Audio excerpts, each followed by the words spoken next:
আনুষ্ঠানিক অভিযোগ হয়েছে এবং আমরা একটু আগেই জেনেছি যে এই অভিযোগ আমল নেওয়ার প্রশ্নে আগামী 26শে সেপ্টেম্বর আন্তর্জাতিক অপরাধ ট্রাইব্যুনাল 26শে ডিসেম্বর আন্তর্জাতিক অপরাধ ট্রাইব্যুনাল আদেশ দেবেন। আপনার প্রতিক্রিয়াটা আমরা শুনতে চাই। আপনারা তো প্রশ্ন করবেন, আমি একটা প্রশ্ন জবাব পাচ্ছি না। সেটা হচ্ছে ৭১-এর পরে ৩০ বছর পর্যন্ত কোনোদিন আমাদেরকে যুদ্ধাপরাধী বলে নেই। যুদ্ধাপরাধী তো ছিল, শেখ মুজিব সাহেব নিজেই এই এই ইস্যুর মীমাংসা করে দিয়ে গেছেন। পাকিস্তান সেনাবাহিনীর ১৯৫ জন সেনা কর্মকর্তাকে তিনি যুদ্ধাপরাধী সাব্যস্ত করেছেন, তালিকাভুক্ত করেছেন। ওই তালিকায় কোনো সিভিলিয়ানের নাম ছিল না এবং তাদেরকে বিচার করার জন্য একটা আইনও করেছিলেন। সে আইনটা দিয়ে এখন আমাদের বিচার করার চেষ্টা চলছে। তালিকা করলেন, বিচার করার জন্য আইন করলেন, কিন্তু সিমলায় গিয়ে ভুট্টোর সঙ্গে বৈঠক করে ওদেরকে মাফ করে বিদায় করে দিলেন, মাফ করে দিলেন। এরপরে যাদেরকে তিনি তাদের সহযোগী মনে করেছেন তাদেরকে নাম দিয়েছেন কোলাবোরেটর, সহযোগী। তাদের জন্য আইন করলেন,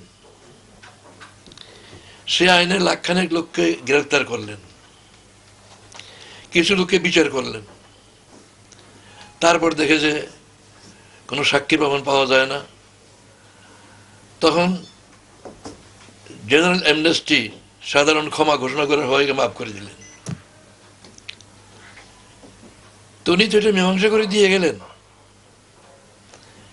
যুদ্ধাপরাধী ইস্যুটার মীমাংসা করে দিয়ে গেলেন। এখন ৩০ বছর পর, এখন ৪০ বছর হয়ে গেল, ৪০ বছর পর এই ইস্যুটাকে আবার খাড়া করা হলো কেন?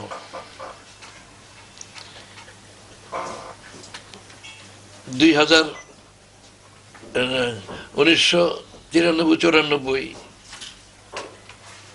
কেয়ারটেকার সরকারের এর আগে এরশাদের স্বৈর শাসনের বিরুদ্ধে আমরা একসঙ্গে আন্দোলন করলাম। বিএনপি, আওয়ামী লীগ, জামাত ইসলামী একসাথে আন্দোলন করলো, আমাদের সঙ্গে বৈঠকও করলো, লিয়াজো কমিটির বৈঠক হইল। তখনও তো আমরা যুদ্ধাপরাধী ছিলাম না। এরপরে বিএনপি যখন ৯১ সালে ক্ষমতায় আসলো, কেয়ারটেকার সিস্টেমে নির্বাচন হওয়ার কারণেই বিএনপি ক্ষমতায় আসলো। এরশাদের সময় যদি এরশাদের আন্ডার ইলেকশন হতো তো এরশাদই ক্ষমতায় আসতো। তো এই সিস্টেমটাকে, কেয়ারটেকার সিস্টেমটাকে শাসনতন্ত্রের অন্তর্ভুক্ত করার জন্য আমরা দাবি জানালাম। বিএনপি গভর্নমেন্ট এটা করতে রাজি হলো না। বিএনপি গভর্নমেন্ট কিন্তু আমাদের সমর্থনেই গভর্নমেন্ট ফর্ম করতে পেরেছে। তাদের মেজরিটি ছিল না, পুরা অ্যাবসলিউট মেজরিটি ছিল না, কিন্তু তারা কিছুতেই এই যে কনস্টিটিউশনের অন্তর্ভুক্ত করতে রাজি হলো না। তখন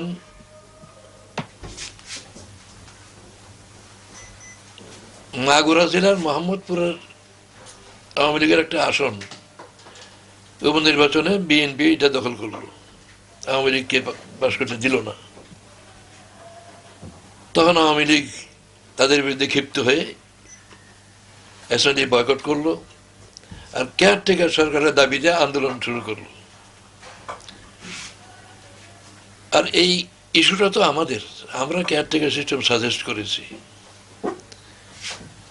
তো আমরা তো এই ইস্যু নিয়ে চুপ করে থাকতে পারি না। আমরা আওয়ামী লীগের সঙ্গে মিলে এই আন্দোলনে শরিক হলাম। ইস্যুটা আমাদের, সেই জন্য আমাদের চুপ করে থাকাটা স্বাভাবিক ছিল না। তখনও আমাদেরকে যুদ্ধাপরাধী বলা হয়নি। এই প্রশ্নের জবাব আমি তালাশ করে এক জায়গায় পেয়েছি। আপনারা একথা তাদের জিজ্ঞেস করেছেন কিনা জানি না, আপনাদের জিজ্ঞেস করা উচিত তাদেরকে যে তারা কেন 2001 সালের নির্বাচনের আগে কখনো যুদ্ধাপরাধী বলা হয় না যাদেরকে, তাদেরকে এরা যুদ্ধাপরাধী বলা শুরু করলেন কেন? সেক্টর কমান্ডাররা এর আগে কোনোদিন এই অভিযোগ করে নাই। তা আমি তালাশ করে পেলাম এই প্রশ্নের জবাব যে 2001 সালে যে নির্বাচন হলো, তৃতীয় জাতীয় সংসদ নির্বাচন, ওই নির্বাচনে বিএনপি আর জামাত একজোট হয়ে নির্বাচন করেছে। বিএনপি, জামাত, জাতীয় পার্টি আর ইসলামী ঐক্য জোট। সেই ইলেকশনে জামাত ইসলামী ঐক্য জোট মিলে 50টা আসনও প্রতিযোগিতা করে নেই, 50-এর কমই। 300 আসনের মধ্যে 250 আসনে এই দুই ইসলামী পার্টির পক্ষ থেকে কোনো ইলেকশন করা হয়নি। সেখানে আওয়ামী লীগ আর বিএনপি। তো ওইসব আসনে যে ইসলামী ভোটগুলো ছিল, আমাদের সমর্থক ছিল যারা,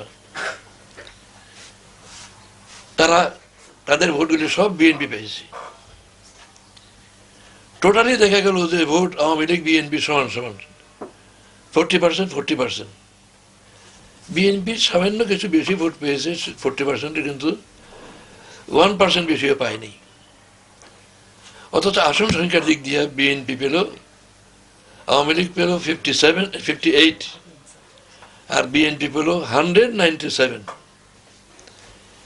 এত বড় পার্থক্যটা কেন হলো সমান সমান ভোট পাওয়া সত্ত্বেও? এই পার্থক্যটা হয়েছে ইসলামী ভোটগুলি একতরফা বিএনপি পেয়েছে। এরপরে আরো ঘটনা হয়েছে যে বিএনপি আর জামাত একত্র হলে আওয়ামী লীগ ফেল করে। যেমন চট্টগ্রাম মেয়র ইলেকশন হলো, জামাতের ক্যান্ডিডেট ছিল, বেগম জিয়া রিকোয়েস্ট করার কারণে জামাত ইসলামী উইথড্র করলো, আর 1,10,000 ভোট বেশি পেয়ে বিএনপির ক্যান্ডিডেট পাস করলো। আপনারা জানেন, সাংবাদিক ময়দানেও বিএনপি জামাত এক হলে তারা মেজরিটি হয়ে যায়।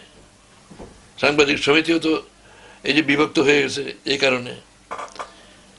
Supreme court bar association election, গত 2টা ইলেকশনে জামাত বিএনপি এক হয়ে গেল আর আওয়ামী লীগ ফেল করলো। এরকম ভাবে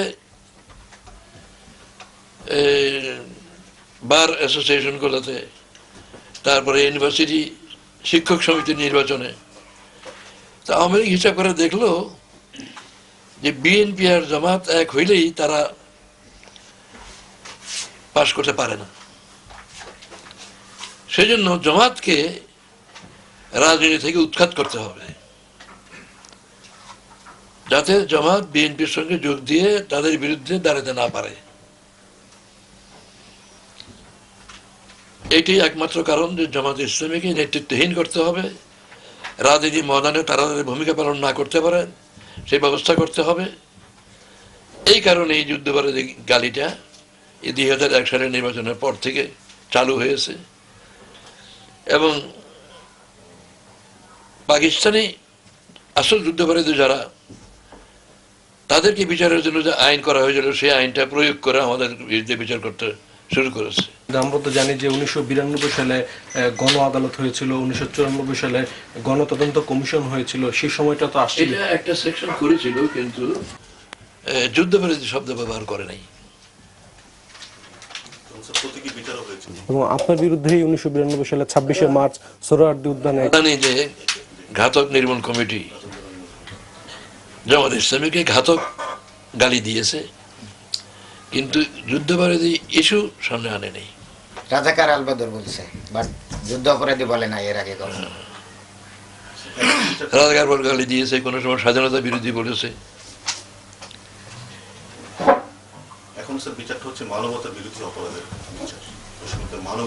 মানবতার বিরুদ্ধে যে কাজগুলো হয়েছে সেইগুলির ব্যাপারে এখন হ্যাঁ, ওইটি মানবাধিকার যে কাজটা গেছে তারা যুদ্ধাপরাধ বলছে। এখন দুইটা পরিভাষা তারা ব্যবহার করছে, আর ওই আইনেই বিচার করছে যেটা যুদ্ধাপরাধীদের জন্য করা হয়েছিল।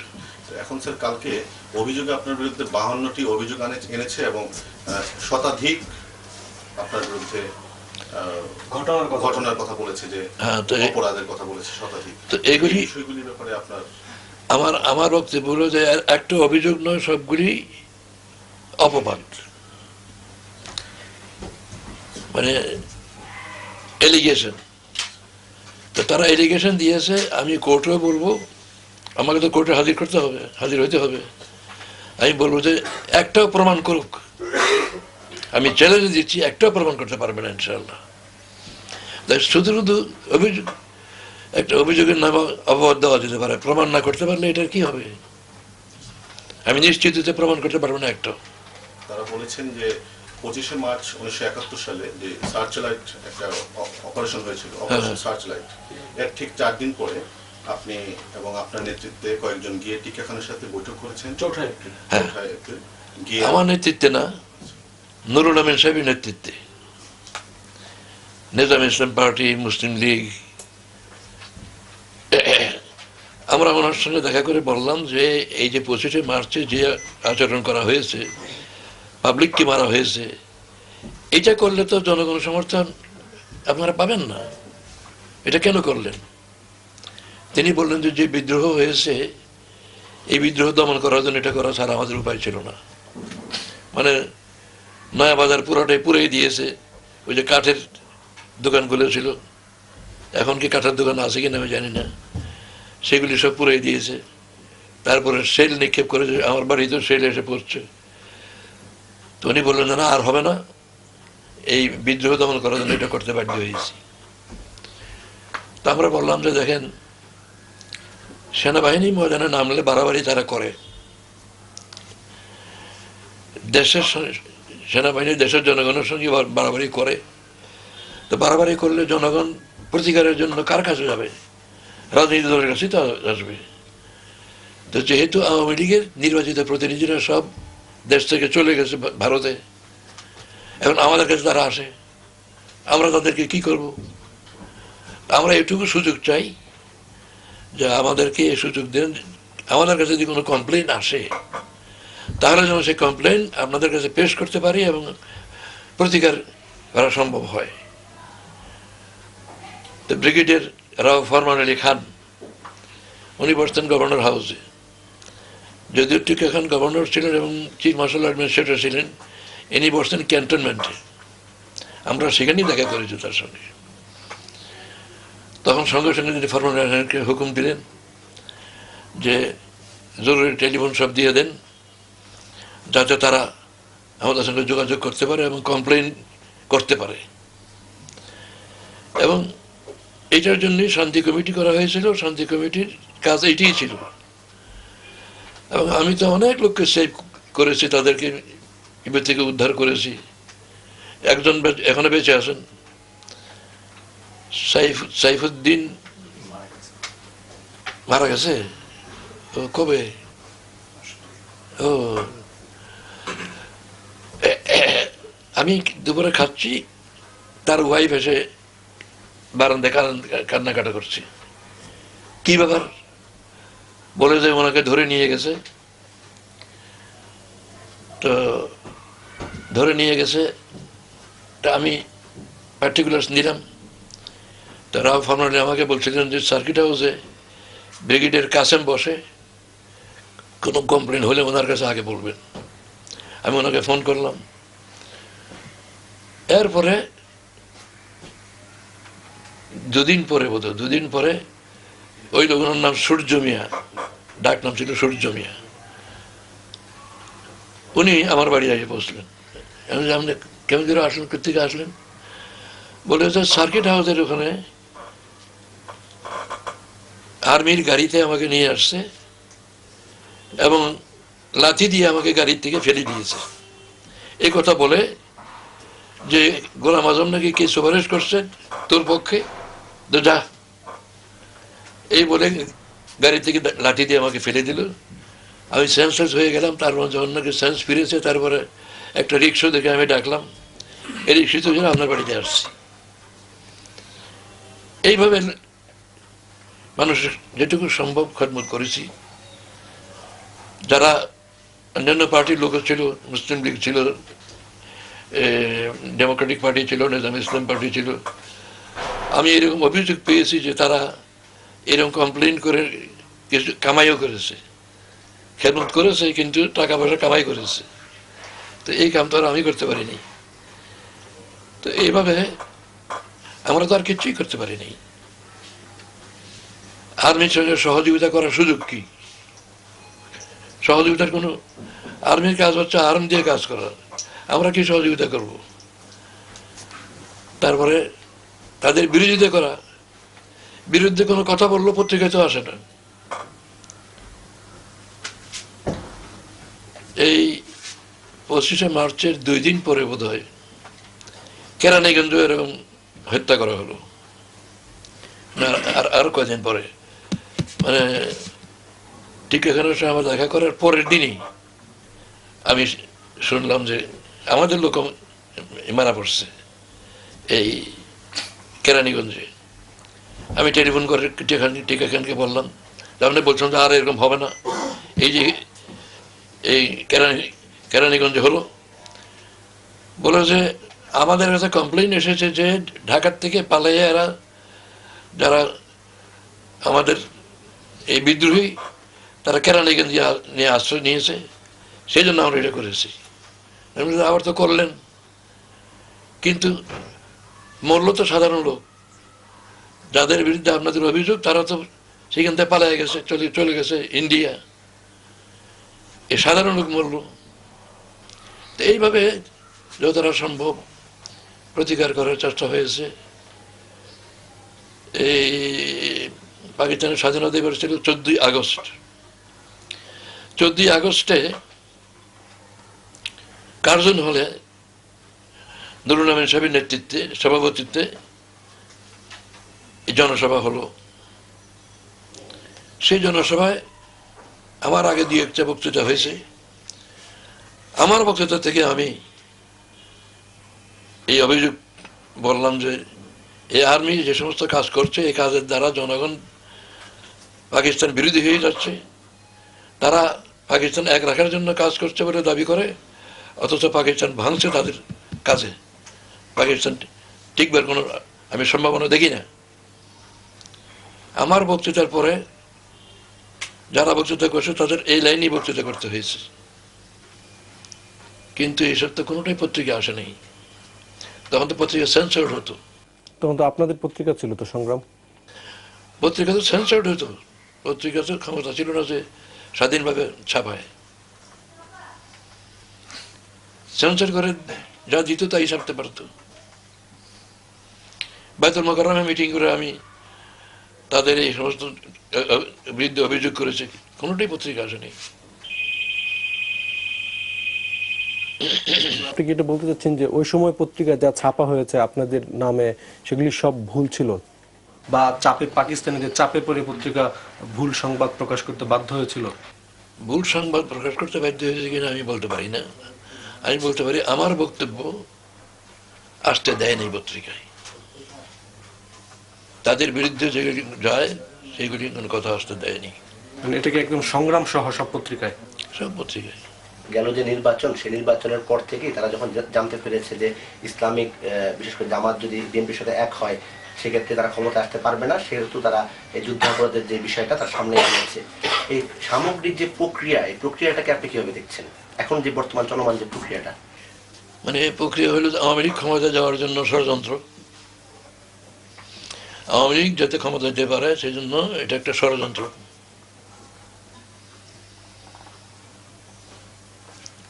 আওয়ামী লীগের বিকল্প দল যাতে বিজয়ী হইতে না পারে তার জন্য এটা ষড়যন্ত্র।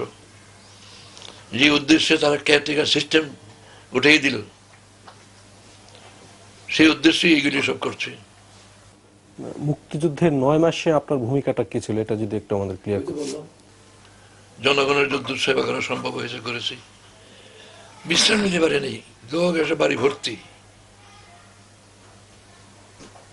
মানে একটু হার্টে প্রবলেম দেখা দিল, এটা ডাক্তার বললো যে আপনার বয়স 40 পার হয়ে গেছে, এই সময় আপনি দুপুরে খাওয়ার পরে অন্তত 1 ঘন্টা শুয়ে থাকবেন, যদি ঘুমায় যে সময় নামা পান শুয়ে থাকবেন। তো শুইবারের সময় পাচ্ছে না।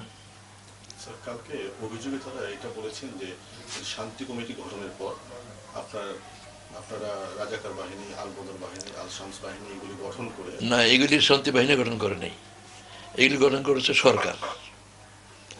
এখন যেমন পুলিশের সহকারী আছেন আনসার, এই আনসার হিসেবে পুলিশের সহকারী হিসেবে তারা এই বাহিনীগুলি গঠন করেছে।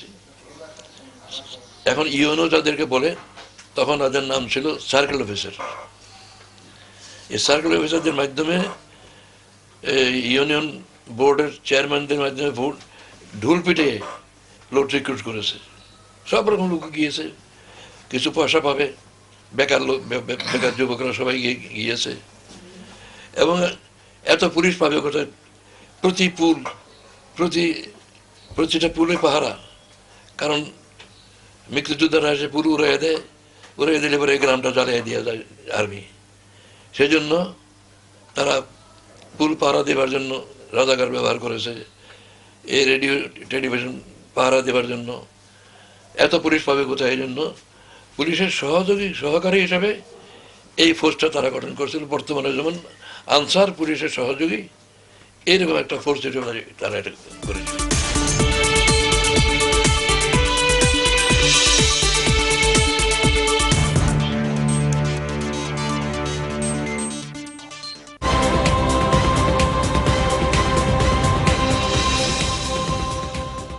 কিরে, আর কতক্ষণ? নাস্তা দিবি না? কি এসব কি? এই নে খা।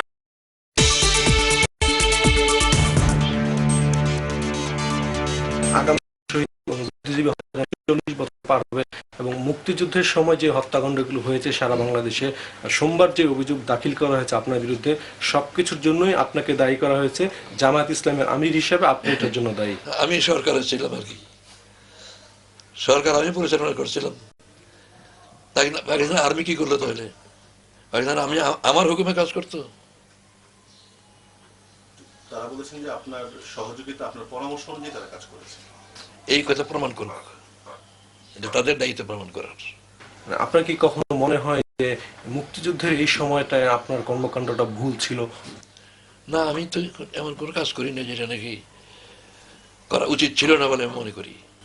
স্যার, বিষয়টা এমন না, বিষয়টা হচ্ছে যে 71-এর আপনি আপনার ভূমিকা নিয়ে অনেক কথা বলে, অনেকে অনেক বিষয় বলে, হয়তো আমরা বর্তমান যে প্রজন্ম অনেক কিছুই জানি না। আসলে আপনি আপনার অবস্থান থেকে আপনার সম্পর্কে কি বলবেন?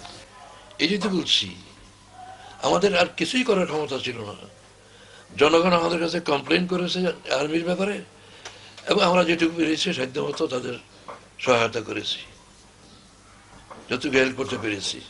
বাট জনগণের সহযোগিতা করছে, বাট আর্মি না। তারা কিন্তু এটা বলেছে যে 14 ডিসেম্বর বুদ্ধিজীবী হত্যা সহ স্বাধীনতা যুদ্ধ চলাকালীন সময়কাল পর্যন্ত ওই সময় যে হত্যাকাণ্ডগুলি ঘটেছে সবগুলির পিছনে আপনার প্রত্যক্ষ একটা সহযোগিতা ছিল।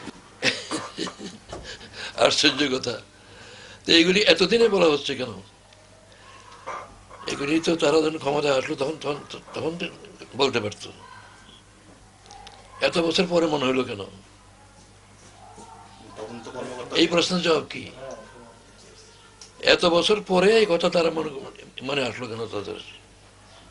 তদন্ত কর্মকর্তা দীর্ঘদিন তদন্ত শেষে এই প্রতিবেদন দাখিল করলো, অভিযোগপত্র। না, তদন্ত সংস্থা তো তাদের লোক দিয়েই করছে, এবং তাদের লোক দিয়ে মিথ্যা সাক্ষী দেওয়াচ্ছে এবং অনুমান করে সবকিছুর জন্য কাউকে দায়ী করছে। এগুলি কোর্টে একটা প্রমাণ করতে পারবে না। যে আরেকটা প্রশ্ন, গতকালের অভিযোগেই বলছে যে আপনি মুক্তিযুদ্ধের সময় ঢাকায় বিভিন্ন কর্মকাণ্ডে অংশ নিয়েছেন, সংবাদ সম্মেলন করেছেন, রাওয়ালপিন্ডি, করাচি, এইসব জায়গাতেও আপনি সংবাদ সম্মেলন এবং দলের বিভিন্ন কর্মকাণ্ডে অংশ নিয়ে মুক্তিযোদ্ধাদের বিচ্ছিন্নতাবাদী, ভারতের চর, অনুপ্রবেশকারী বলেছেন। এটা সোমবার দাখিল করা অভিযোগে বলা হয়েছে। প্রমাণ করুক।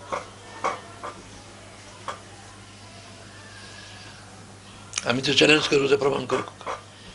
এও বলেছে যে আপনি ওই সময়কার রাজাকার আল বদর আল শামস বাহিনী তাদের যে প্রশিক্ষণ শিবির, এখানে আপনি গিয়ে মোহাম্মদপুর, এটা সেপ্টেম্বরের ঘটনা। ওখানে গিয়ে আপনি দেখেছেন। তারপরে আমি শুধু এক জায়গায় গেছিলাম তাদের বলার জন্য যে দুজনে নির্দোষ লোকের বিরুদ্ধে তোমরা কিছু করো তাহলে আল্লাহর সাহায্য পাবা না। আমি যখন পাকিস্তান আর্মি যাদের সঙ্গে কথা বলেছি তাদেরকে বলেছি যে সাধারণ জনগণকে, নিরপরাধ জনগণকে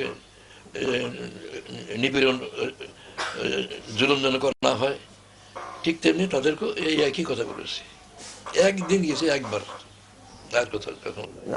আরেকটা যেটা বলা হয় যে মুক্তিযুদ্ধের পরে আপনি লন্ডন গিয়েছিলেন, সেখানে পূর্ব পাকিস্তান পুনরুদ্ধার কমিটি গঠন করলেন এবং পরবর্তীতে বিভিন্ন জায়গায় আমি চ্যালেঞ্জ করছি, এগুলি সব মিথ্যা কথা, অপবাদ। মধ্যপ্রাচ্য সহ বিভিন্ন দেশে আপনি নাকি বলেছেন যে বাংলাদেশকে স্বীকৃতি না দেওয়ার জন্য। ব্যারিস্টার আব্বাস ছিলেন একজন পাবনার, আরো কিছু এই দেশেই ব্যারিস্টার, সেখানে তারা পূর্ব পাকিস্তান সরকার কায়েম করেছিল এবং আমাকে মন্ত্রী বানাবার জন্য তারা দাওয়াত দিচ্ছে। আমি ওদেরকে জবাবও দিইনি। কোন সময়টা? হ্যাঁ, কোন সময়টা? এটা 74 হবে, 74 সালে, 74 কি 75 সালে, বঙ্গবন্ধু সরকার 74 কি 75 সালে ওই বাংলাদেশি যারা লন্ডনে আছে, ইংল্যান্ডে আছে, তাদের একটা গ্রুপ, যারা ব্যারিস্টার, অ্যাডভোকেট, একজনের নাম মনে আছে, যিনি চিফ ছিলেন এটার, বাড়ি পাবনা, ব্যারিস্টার আব্বাস, আমাকে চিঠি দিল, আমি কোনো জবাব দেইনি। যে কি পাগলামি, এক ছিল সেটা এক রাখা গেল না, এখন পূর্ব পাকিস্তান আলাদা একটা সরকার তারা গঠন করবে, এই পাগলামিতে আমি নেই। তাহলে বিজয় হয়ে যাওয়ার পর আপনি দেশে ছিলেন না কেন? আমি 16ই ডিসেম্বর দেশ স্বাধীন হল, 20শে নভেম্বর রমজানের পরের দিন, রমজান শেষ হলো, রমজানের পরের দিন, ঈদের পরের দিন, জামাতে ইসলামের কেন্দ্রীয় ওয়ার্কিং কমিটির মিটিংয়ে যোগদান করার জন্য আমি লাহোর গেলাম। জামাতের হেডকোয়ার্টার তো লাহোর, তখনও ছিল লাহোর, এখনো লাহোর। এটার পরে আমি ইয়াহিয়া খানের সাথে দেখা করতে গেলাম একথা বলার জন্য যে আপনি দেশের প্রেসিডেন্ট, পূর্ব পাকিস্তানে কি হচ্ছে আপনি জানেন না কেন? আপনি টিক্কা খানকে দিয়ে রাখছেন। এর জন্য কয়েকদিন সময় লাগলো সেখানে। এইভাবে আমি 3রা ডিসেম্বর আমি রওনা দিলাম করাচি থেকে পিআই এর প্লেনে। এটি পিআই এর শেষ প্লেন ছিল। ঢাকা থেকে পিআই এর লাস্ট প্লেন সেদিন ছিল, লাস্ট প্লেন এই জন্য যে 3rd ডিসেম্বর ইন্ডিয়ান এয়ারফোর্স থেকে পাকিস্তান ঢাকা এয়ারপোর্টে বোমা ফেলা হয়েছে, এয়ারপোর্ট বন্ধ হয়ে গেছে। সেই জন্য আমার প্লেন এসে নামতে পারেনি, আশ্রয় নিয়েছে গিয়ে জেদ্দায়। পয়লা তো তখন ইন্ডিয়ার সঙ্গে যে সম্পর্ক ছিল, ইন্ডিয়ার উপর দিয়ে আসতে দিত না, পাকিস্তানের প্লেন আসতো ওই শ্রীলঙ্কা হয়ে। তো প্লেনের থেকে দেখলাম যে শ্রীলঙ্কার সুপারির বাগান, নারিকেল বাগান পার হয়ে আসলাম। করাচি থেকে ওখানে 3 ঘন্টা লাগতো, সেখান থেকে এখানে আসতে আরো 3 ঘন্টা লাগতো, 6 ঘন্টা ফ্লাইট ছিল। তারপরে দেখি যে প্লেন নামলো এই কলম্বো। কেন নামলো কিছু বলে না।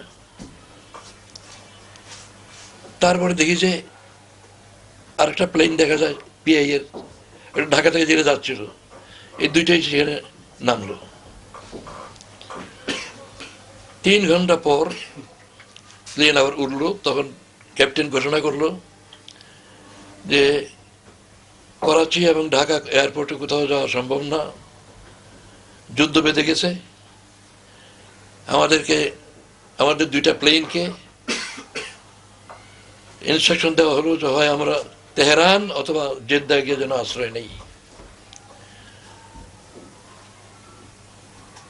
যখন নামলাম প্লেন থেকে, মানে এমন আবেগ যে উমরা করতে পারবো, কাবাগর দেখতে পারবো, এখানে আসার কত স্বপ্ন, কখনো পারি নাই। তো ক্যাপ্টেন যে ভোপালের লোক, 6 ফুটের উপরে লম্বা, আমাকে বললো যে আপনাকে আমি চিনি, আমি তবলিগি জামাতের সম্পর্ক, আমি কাকরাইল মসজিদে গেছি। তো তেহরান যেতে পারতাম, তেহরান বা জেদ্দা যে কোনো জায়গায় যাওয়ার জন্য আমাদেরকে অর্ডার দেওয়া হয়েছে। ওই প্লেনটা তেহরান চলে গেছে। আমি বললাম যে জেদ্দা যাওয়ার সুযোগ পেলে, উমরা করার সুযোগ হলে তেহরান যাবো কেন? তো ওই প্লেনে লন্ডন গেছে। এইভাবে আমার প্লেন জেদ্দায় চলে গেল। এরপরে 10ই December India Pakistan ceasefire করলো, যুদ্ধ বন্ধ, একদিন যুদ্ধ বন্ধ থাকবে ঘোষণা করলো, যাতে বিদেশিরা চলে যেতে পারে। সেই দিন, সেই 10 তারিখে আমার প্লেন জিদ্দা থেকে করাচি আসলো। এইভাবে আমি পাকিস্তানে আসলাম।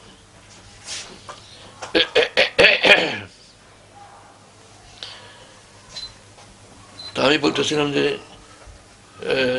3রা ডিসেম্বর আমার প্লেন নামতে পারলো না। তারপর জিদ্দায় চলে গেলাম। তারপরে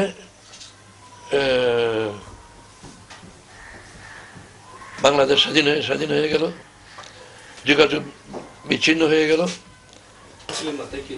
73 সালে শেখ মুজিব সরকার 3 কিস্তিতে 86 জন রাজনৈতিক নেতার নাগরিকত্ব বাতিল করল। পয়লা কিস্তিতে ছিল 39 জন। সেই তালিকায় হামিদুল হক চৌধুরী, নুরুল আমিন, মাহমুদ আলী, আমার নাম ওই তালিকায় ছিল। নাগরিকত্ব বাতিল করার কারণে তো আমরা বাংলাদেশের আসার অধিকার সুযোগ পাচ্ছি না। এরপরে 76 সালের জানুয়ারি মাসে স্বরাষ্ট্র মন্ত্রণালয় ঘোষণা করলো যে তাদের নাগরিকত্ব বাতিল করা হয়েছিল, তাদের মধ্যে যারা নাগরিকত্ব ফেরত চান সরাসরি স্বরাষ্ট্র সচিবকে লেখেন। আমি লেখলাম, কোনো জবাব নাই। এরপরে আমার মা দরখাস্ত করলো যে আমরা তো বেশি ভিসা দিতে পারবো না, আমি যে যাই পারেন দেন। 1 মাসের ভিসা দিল, ওই ভিসায় আমি আসলাম। আসার পর আমি পাকিস্তানের পাসপোর্ট ফেলে দিলাম যে আমি এ দেশে আসছি, আমার জন্মভূমি, আমার বাড়িতে আছি, আমার নামে বাড়ি, মিউনিসিপ্যাল ট্যাক্স আমি দিই, আমাকে জোর করে তাড়াইতে পারবে না এখান থেকে। আমাকে এখান থেকে তাড়াবার জন্য চেষ্টা করেছি। পাকিস্তান হাইকমিশনকে রিকোয়েস্ট করে তাকে আপনারা নেন, আমরা উনি যাতে না চাইলে আমরা নেবো কেন? ওই মুক্তিযুদ্ধ চলাকালীন সময় যারা এখন বলে মুক্তিযুদ্ধের পক্ষের শক্তি, মুক্তিযুদ্ধের বিপক্ষের শক্তি, এই দুইটা শক্তির মধ্যে আসলে তখন পার্থক্যটা কি ছিল? কারা কোন ভূমিকায় ছিল? রাজাকারদের সঙ্গে দ্বন্দ্ব হতো, কারণ তারা পাহারা দিত, তাদেরকে মারতে আসতো। আমরা তো সেখানে কোনো ভূমিকা পালন করার মতো অবস্থায় ছিলাম না। ওই যে কোনো কমপ্লেন আসলে এই কমপ্লেন নিয়ে তাদের কাছে ধর্ণা দেওয়া ছাড়া আর কিছুই করতে পারতাম না। মানে আপনি তো বললেন যে আপনার বিরুদ্ধে যে অভিযোগগুলি সোমবার দেওয়া হলো, সেটার প্রেক্ষিতে মানে আপনি কি আপনার মুক্তিযুদ্ধের ভূমিকার জন্য আপনি কি অনুতপ্ত কিনা বা জাতির কাছে ক্ষমা চাওয়ার কোনো বিষয় আছে কিনা? দেখেন, আমরা মুক্তিযুদ্ধে কেন অংশগ্রহণ করতে পারলাম না?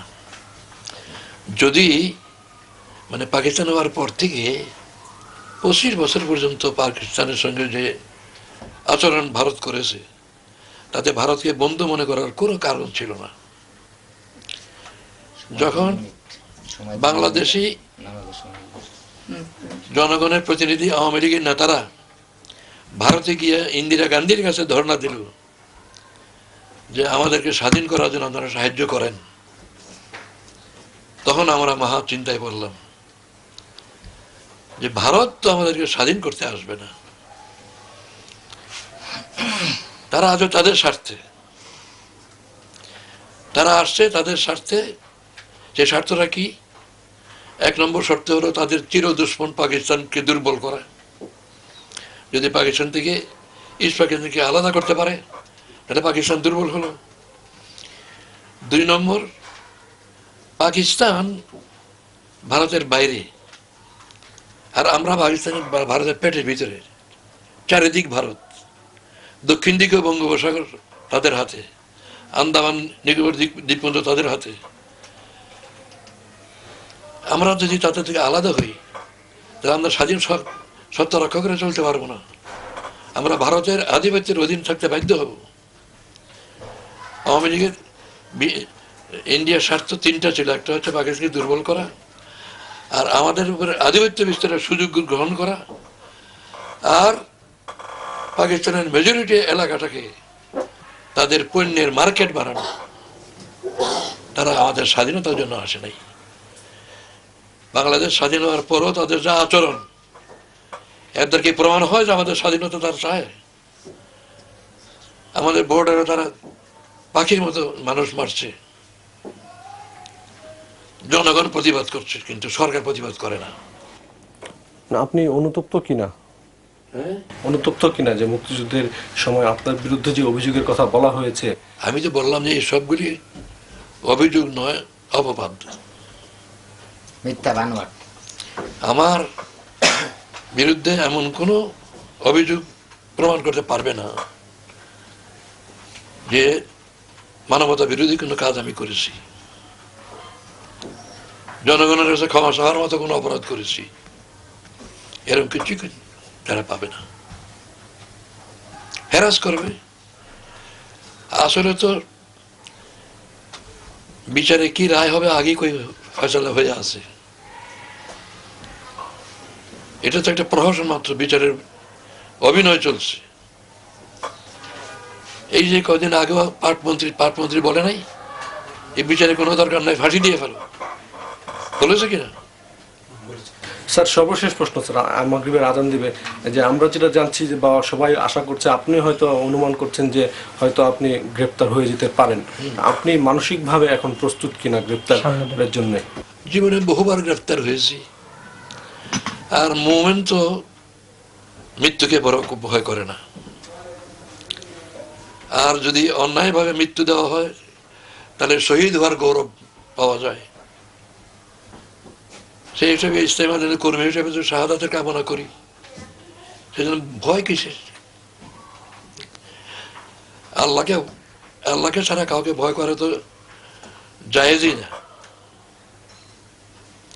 আল্লাহকে ছাড়া কাউকে ভয় করা অনুমতি নেই।